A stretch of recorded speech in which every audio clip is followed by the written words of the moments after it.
I was talking to my best friend on the telephone the other day. We were just talking about life and things, and we've been friends for a long, long, long time. I love him like a brother. And he said to me, he said, well, Pastor King, he said, at this stage of my life, he said, it's just all about the grandkids. And I just kind of smiled to myself and thinking, I tell you what, that's pretty dead on.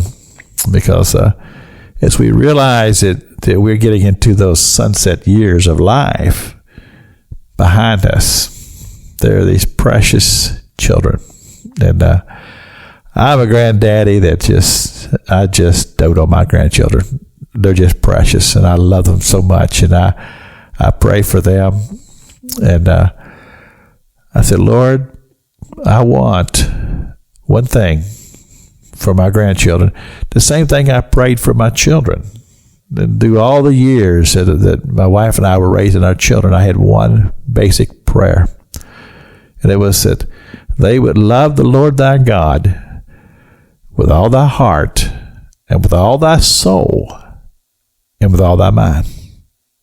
I wasn't concerned about their education. I knew that would take care of itself. I wasn't concerned about their occupation. And it's just turned out they're nurses, they're teachers, they're realtors, they own businesses, they're doing great. But my heart is to pray for their heart, for their salvation, and for their personal relationship with God. And so I read the book of Amos, and I read about this simple man who was a farmer, and he was a prophet, and he had this heavy burden on his heart for the generation in which he lived. And he saw that people seemingly on the surface were happy. They seemed to be prosperous. Things are going well, but he knew that under the surface there was rotten to the core. And, I feel much the same way.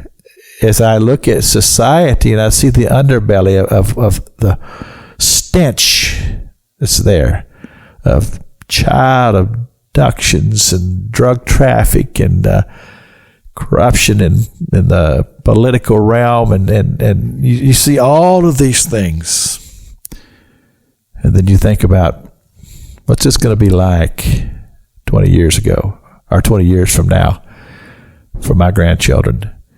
What kind of world are they going to inherit? And then I thought, no, I can't fix all of that, but I can tell them how they can do well even in the midst of all of that. And that is to seek God. Seek God. Build up your most holy faith. And learn to love the Lord thy God with all thy heart and with all thy soul and with all thy mind. And if they learn that, and that becomes the quest of their heart, let the storms come, they'll do okay. They'll do fine. Because they'll learn how to trust.